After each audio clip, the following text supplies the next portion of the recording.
नमस्ते दोस्तों। आज हम बात करने जा रहे हैं खून से लगती एक बीमारी के बारे में और इस बीमारी का नाम है सिकल सेल एनीमिया। तो दोस्तों, जैसे कि हमें पता है कि हमारे खून में बहुत सारी कोशिकाएं होती हैं, जिनमें से एक कोशिका है लाल रक्त कोशिका, जिनको हम RBCs रेड ब्लड सेल्स या रेड ब्लड कॉर्पुस्कल्स भी कहते हैं। दोस्तों, सिकल सेल एनीमिया में होता क्या है, तो इन लाल रक्त कोशिकाओं में, इन RBCs में एक फ्लूइड प्रेजेंट होता है जिसको हम कहते हैं हीमोग्लोबिन। तो सिकल सेल एनीमिया बेसिकली इस हीमोग्लोबिन से संबंधित एक बीमारी है। दोस्तों, नॉर्मली हर एक इंसान में, एक एडल्ट इंसान में, वयस्क इंसान में जो हीमोग्लोबिन प्रेजेंट होता है वो होता है HbA टाइप का, जिसमें होते हैं 2 अल्फा चेन्स और 2 बीटा चेन्स। ये हमने फिजियोलॉजी में सीखा हुआ है, पढ़ा हुआ है।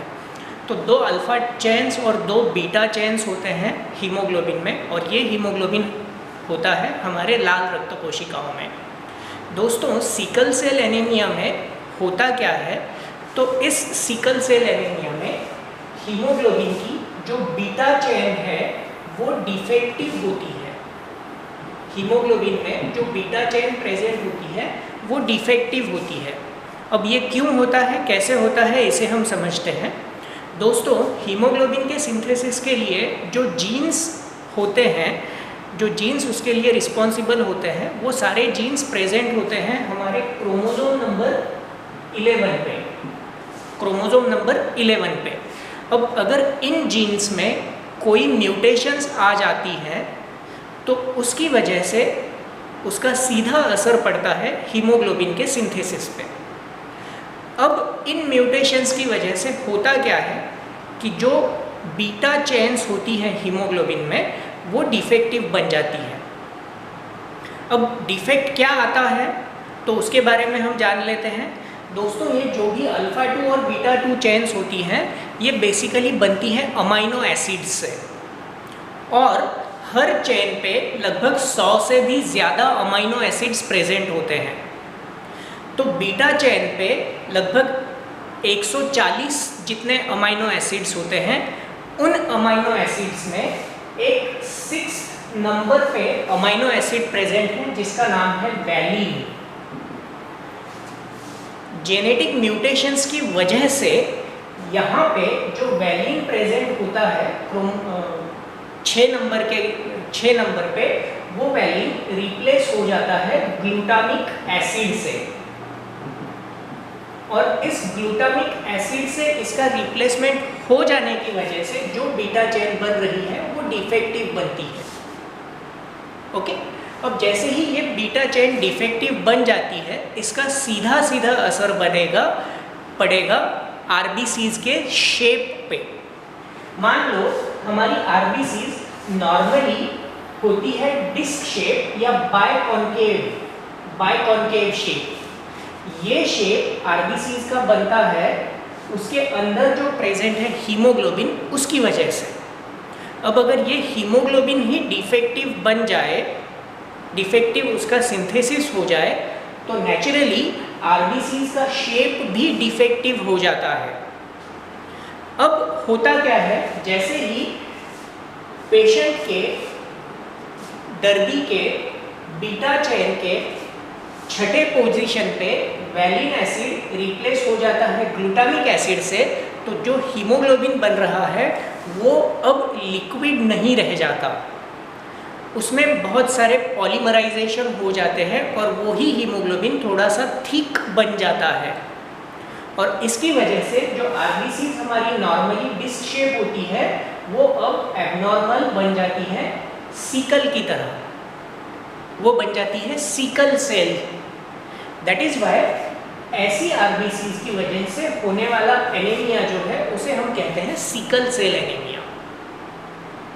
दोस्तों, अब होगा क्या, आगे क्या होगा, जैसे ही ये RBCs सिकल सेल में कन्वर्ट हो जाती हैं तो उसके परिणाम क्या क्या होते हैं।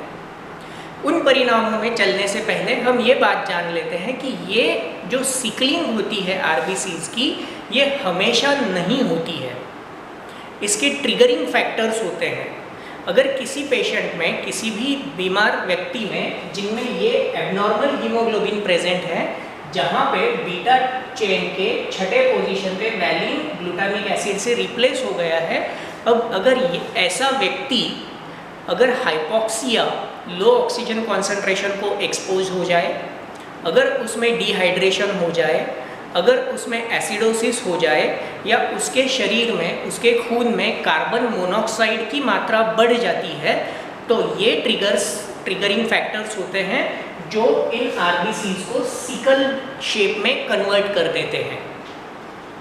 अब ये सिकलिंग जो है ये टेम्परेरी होती है, ये परमानेंट नहीं होती है। जैसे ही उस पेशेंट का हाइपोक्सिया करेक्ट कर दिया जाता है या डिहाइड्रेशन उसका करेक्ट कर दिया जाता है, ये आरबीसीज अब फिर से नॉर्मल बन जाती है। लेकिन अगर ये हाइपोक्सिया या डिहाइड्रेशन करेक्ट ना किया जाए तो आरबीसीज सिकल सेल में ही रहेगी और उसकी वजह से पेशेंट में बहुत सारे सिम्टम्स आ सकते हैं। दूसरा पॉइंट ये होता है दोस्तों कि अगर यही सिकलिंग और अनसिकलिंग रिपीटेडली या फ्रीक्वेंटली होती रहे, तुरंत अगर बार बार वो पेशेंट हाइपोक्सिया को एक्सपोज हो रहा है, बार बार उस पेशेंट में डिहाइड्रेशन हो रहा है, बार बार उस पेशेंट में एसिडोसिस डेवलप हो रहा है, तो जो सिकलिंग का प्रोसेस है वो फ्रीक्वेंटली होता रहेगा। फिर सिकलिंग हुआ, फिर अनसिकलिंग हुआ, फिर सिकलिंग, फिर अनसिकलिंग, ऐसे बार बार होने की वजह से आरबीसीज का जो सेल वॉल है दोस्तों वो फ्रेजाइल हो जाता है। फ्रेजाइल हो जाता है का मतलब है कि वो आरबीसीज अब तुरंत डिस्ट्रॉय होना शुरू कर देती है। फिर उसकी वजह से भी पेशेंट में साइंस और सिम्टम्स आते हैं। तीसरा पॉइंट हमें ये भी ध्यान रखना है दोस्तों कि अगर ये सिकलिंग करेक्ट ना की जाए, अगर इसको अनसिकल्ड ना किया जाए, उन आरबीसीज का सिकलिंग को करेक्शन ना मिले, उसका हाइपोक्सिया करेक्ट ना किया जाए, तो यहाँ पे जो आरबीसीज होती हैं वो आरबीसीज अब छोटी छोटी रक्त कोशिकाओं से, छोटी छोटी ब्लड वेसल से आसानी से नहीं निकल पाती है, तो वो ट्रैप हो जाती है। और सबसे कॉमनली ट्रैप होती है वो स्प्लीनिक वेसल्स में। चूँकि वो उन स्प्लीनिक वेसल्स से आसानी से नहीं निकल पाती है, वो वहाँ पे ट्रैप हो जाती है, उनका ब्रेकडाउन शुरू हो जाता है, जिसे हम कहते हैं हीमोलिसिस। और इस हीमोलिसिस की वजह से फिर पेशेंट में आगे चल के पीलिया या जिसे हम जॉन्डिस कहते हैं वो डेवलप होना शुरू हो जाता है, क्योंकि बिलीरुबिन का प्रोडक्शन बढ़ जाता है। चौथा पॉइंट इसमें हमें ये भी ध्यान रखना है कि ये जो सिकल्ड आरबीसीज होती हैं, इनमें एक टेंडेंसी होती है कि वेसल वॉल, जिन ब्लड वेसल्स में से, जिन रक्त कोशिकाओं में से वो पास हो रही है, उनमें वो चिपक सकती है। They can get adhered to the vessel wall, और जैसे ही वो वहाँ पे अडहेयर हो जाएंगी, वो ब्लड फ्लो को ऑब्स्ट्रक्ट करना शुरू करेगी। और जहाँ कहीं भी उन्होंने ऑब्स्ट्रक्शन किया है, वो ब्लड वेसल जिस ऑर्गन को ब्लड सप्लाई करने वाली है, उस ऑर्गन को ब्लड सप्लाई नहीं पहुँचेगा और उस ऑर्गन में डेवलप होगा इस्केमिया, जिसके बाद होगा इन्फाक्शन, नेक्रोसिस। ठीक है। और एक बात हमें ध्यान रखनी है दोस्तों, ये जो सिकल सेल आरबीसीज होती हैं, इनकी लाइफ स्पैन, अगर कोई भी पर्सन का नॉर्मल आरबीसी का लाइफ स्पैन देखेंगे तो वो होता है 120 डेज। लेकिन दोस्तों ये जो एबनॉर्मल आरबीसीज हैं, सिकल सेल आरबीसीज हैं, इनका लाइफ स्पैन घट के 8 से 20 दिन तक चला जाता है। मतलब उतने रैपिडली, उतना स्पीडीली आरबीसीज का डिस्ट्रक्शन होना शुरू हो जाता है। और हमें पता है जितना ज़्यादा डिस्ट्रक्शन होगा उतना ज़्यादा एनीमिया भी होगा और उतना ही ज़्यादा चांसेस होगा उस पेशेंट में जॉन्डिस डेवलप होने का। और एक बात हमें ध्यान रखनी है दोस्तों सिकल सेल्स के बारे में, हमें पता है कि आरबीसीज का मेन फंक्शन होता है ऑक्सीजन को ट्रांसपोर्ट करना, ऑक्सीजन को कैरी करना। लेकिन अगर ये आरबीसीज एबनॉर्मल बन जाती हैं, सिकल सेल में ये कन्वर्ट हो जाती है, तो इन आरबीसीज की ऑक्सीजन कैरिंग कैपेसिटी भी कम हो जाती है। अब जैसे ही ऑक्सीजन कैरिंग कैपेसिटी कम हुई, इसका मतलब पेशेंट के सेल्स को रिक्वायर्ड अमाउंट ऑफ ऑक्सीजन नहीं मिलेगा, जिसका मतलब हो रहा है कि हाइपोक्सिया डेवलप हो रहा है। और दोस्तों हमें पता है कि हाइपोक्सिया ये सिकल सेल के लिए एक ट्रिगर फैक्टर है। तो जितना ज़्यादा हाइपोक्सिया बढ़ता जाएगा उतना ज़्यादा सिकलिंग बढ़ता जाएगा और एक विशियस साइकिल जो है वो सेट हो जाएगी, वो डेवलप हो जाएगी। और इसके चलते पेशेंट्स में अलग अलग किस्म के, अलग अलग तरीके के साइंस और सिम्टम्स डेवलप होना शुरू करेंगे। तो आशा करता हूँ अब तक आपको सिकल सेल एनीमिया में जो कुछ एबनॉर्मेलिटीज़ होती हैं, जो कुछ डिफेक्ट्स होते हैं, वो आपको समझ में आ गई होंगी और ऐसा होने की वजह से क्या क्या बॉडी में परेशानियाँ हो सकती हैं वो आपको समझ में आ गई होंगी। अब हम आगे चलते हैं दोस्तों। सिकल सेल एनीमिया ये इनहेरिटेबल डिसीज़ है, मतलब एक पीढ़ी से दूसरे पीढ़ी में ये जा सकती है। ऐसा इसीलिए होता है क्योंकि ये एक म्यूटेशंस हैं जो डेवलप होते हैं आपके ऑटोजोम्स पे या पेशेंट के ऑटोजोम्स पे, और ये जीन्स एक पीढ़ी से दूसरी पीढ़ी में जा सकती हैं, ट्रांसफ़र हो सकती हैं। इसीलिए सिकल सेल एनीमिया भी एक जनरेशन से दूसरी जनरेशन में जाता है। जहाँ तक हम इंडिया की बात करें, भारत की बात करें, तो दोस्तों यहाँ पे देखा गया है कि सिकल सेल एनीमिया का जो इंसिडेंस है वो काफ़ी ज़्यादा पाया जाता है वेस्टर्न इंडिया में, सेंट्रल इंडिया में और ईस्टर्न और नॉर्थ इंडिया में भी। लगभग ऐसा माना जाता है कि 20 लाख से भी ज़्यादा पेशेंट्स हैं जिन्हें सिकल सेल एनीमिया है। अब दोस्तों आगे चलते हैं कि कैसे पता चले कि किसी पेशेंट में सिकल सेल एनीमिया है या नहीं है। तो हमें ये पता चलता है खून की एक जांच से, जिसे हम कहते हैं पेरीफेरल स्मीयर एग्जामिनेशन, जिसमें कि पेशेंट के खून के कुछ कतरे लिए जाते हैं जिनसे एक स्मीयर बनाया जाता है और उस स्मीयर पे देखा जाता है कि आरबीसीज का साइज और शेप क्या है और कैसा है। अगर उस स्मीयर पे हमें इस तरीके के आरबीसीज दिखाई देते हैं तो इसका मतलब है उस पेशेंट में सिकल सेल एनीमिया मौजूद है या प्रेजेंट है। दूसरा भी एक तरीका है दोस्तों जिससे हमें सिकल सेल एनीमिया का पता चल सकता है और जिससे हम स्पेसिफिकली कौन सा हीमोग्लोबिन है उसे भी पता कर सकते हैं। उस टेस्ट का नाम है HB इलेक्ट्रोफोरेसिस। HB electrophoresis. ये जांच करवाने से हमें पता चलता है कि पेशेंट के खून में कौन सा हीमोग्लोबिन प्रेजेंट है। तरह तरह के हीमोग्लोबिन्स होते हैं दोस्तों, जैसे कि HbA टाइप का हीमोग्लोबिन होता है जिसमें अल्फ़ा 2 बीटा 2 चेन्स होते हैं। HbA2 टाइप का भी हीमोग्लोबिन होता है जिसमें अल्फ़ा 2 डेल्टा 2 चेन्स होते हैं। HbF टाइप का भी हीमोग्लोबिन होता है जिसमें अल्फ़ा 2 और गैमा 2 चेन्स होते हैं। और यहाँ सिकल सेल एनीमिया में जो हीमोग्लोबिन होता है उसका नाम है HbS।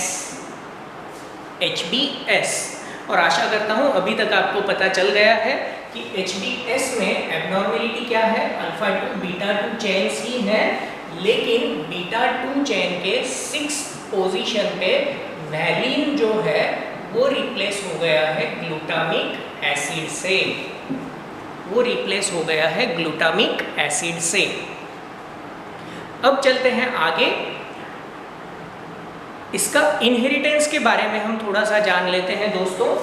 अब इनहेरिटेंस के बारे में, मान लो अगर एक पेशेंट है जिसमें सिकल सेल एनीमिया के लिए रिस्पॉन्सिबल जीन्स मौजूद हैं, तो हम इसे लिखेंगे, मान लो R और R, कैपिटल और R, कैपिटल स्मॉल r। ये जो स्मॉल r है ये इंडिकेट कर रहा है कि उस पेशेंट में सिकल सेल एनीमिया के लिए रिस्पॉन्सिबल जीन्स मौजूद हैं। अब अगर ऐसा पेशेंट एक दूसरे इंसान से शादी करता है जिसमें सिकल सेल एनीमिया के जीन्स प्रेजेंट नहीं हैं। अब अगर ये दोनों शादी करते हैं तो दोस्तों देखते हैं इसका इनहेरिटेंस कैसे होगा, R और R, कैपिटल R और कैपिटल R। इसका मतलब इस पेशेंट में अब सिकल सेल एनीमिया नहीं है, इनके बच्चों में अब सिकल सेल एनीमिया नहीं होगा। लेकिन यहाँ पे चांस है कि उस पेशेंट के बच्चों में, उस कपल के बच्चों में सिकल सेल एनीमिया का चांस है। सिमिलरली अगर हम ये R ले और ये R ले तो वंस अगेन R R और यहाँ पे R R। इसका मतलब हो रहा है कि अगर एक व्यक्ति जिसमें सिकल सेल एनीमिया, अब हम इसे कहते हैं ट्रेट, जिसमें सिकल सेल एनीमिया का ट्रेट प्रेजेंट है, वो अगर किसी नॉर्मल इंसान से शादी करता है तो ऐसे कपल में 50% चांसेस होते हैं कि होने वाले बच्चों में सिकल सेल एनीमिया का ट्रेट प्रेजेंट हो, और 50% चांसेस ये भी होते हैं कि शायद उनके बच्चों में सिकल सेल एनीमिया का ट्रेट ना हो। अब आगे चलते हैं दोस्तों। मान लो अगर दो व्यक्ति हैं जिनमें सिकल सेल एनीमिया का ट्रेट मौजूद हैं, और अगर वो शादी करते हैं तो फिर उसका इनहेरिटेंस क्या होगा वो हम देख लेते हैं। तो यहाँ पे R R, इसमें सिकल सेल एनीमिया नहीं होगा, R R, इसमें सिकल सेल एनीमिया का ट्रेट होगा, R R, इसमें भी सिकल सेल एनीमिया का ट्रेट होगा, और R R, इसमें सिकल सेल एनीमिया डेफिनेटली होगा। और ये बहुत ही एट रिस्क पेशेंट होता है, ये बच्चा बहुत ज़्यादा ससेप्टिबल होता है बाकी कॉम्प्लिकेशंस के लिए। अब आगे चलते हैं दोस्तों, आपको इनहेरिटेंस भी मैंने समझा दिया है। अब आगे चल के बात करते हैं कि डायग्नोसिस कैसे किया जाता है सिकल सेल एनीमिया का। तो डायग्नोसिस काफ़ी आसान है। आपको पेशेंट का खून की जांच करवानी है, जिसमें सबसे पहले पेरिफेरल स्मीयर करना है। अगर पेरिफेरल स्मीयर में सिकल सेल्स प्रेजेंट है तो डायग्नोसिस लगभग कंफर्म हो जाता है। फिर हमें टेस्ट्स करने पड़ते हैं उसके कॉम्प्लिकेशंस के लिए। तो हम कई सारे टेस्ट्स करवा सकते हैं, जैसे उसमें एक टेस्ट होती है लीवर फंक्शन टेस्ट, जो हम करा सकते हैं ताकि हमें ये पता करना है कि उसमें सिकल सेल एनीमिया की वजह से जॉन्डिस डेवलप हुआ है या नहीं हुआ है। हम पेशेंट की सोनोग्राफी भी करा सकते हैं हिपैटोस्प्लीनोमेगाली को चेक करने के लिए। अब आगे चलते हैं दोस्तों, इसके अलावा हम HB इलेक्ट्रोफोरेसिस, जैसे मैंने पहले भी कहा था, वो भी करवा सकते हैं, जिससे हमें पता चलेगा कि कौन से टाइप का हीमोग्लोबिन पेशेंट में है। अब जैसे ही हमारा डायग्नोसिस कंफर्म हो जाता है, बारी आती है ट्रीटमेंट की। दोस्तों एक बात हमेशा याद रखनी चाहिए कि जिस किसी पेशेंट में सिकल सेल एनीमिया का ट्रेट है, वो इस बात का बिल्कुल ध्यान रखे, पूरा ध्यान रखे कि वो हाइपोक्सिया को एक्सपोज ना करे, अपने हाइड्रेशन को हमेशा मेंटेन रखे। ज़्यादा पोल्यूशन, एयर पोल्यूशन जहाँ पे है, ऐसी जगह पे जाने से डरे, ऐसी जगह पे जाने के लिए टाले। बहुत ज़्यादा एल्टीट्यूड पे जाने से बचे, क्योंकि ज़्यादा एल्टीट्यूड पे जाते हैं तो ऑक्सीजन का लेवल कम होना शुरू हो जाता है, तो ऐसी जगह पे जाने से बचे। अपने न्यूट्रिशन के बारे में ख़ास ध्यान रखें, उसके डाइट में आयरन, B12, विटामिन C भरपूर मात्रा में हो, इसका वो ध्यान रखें।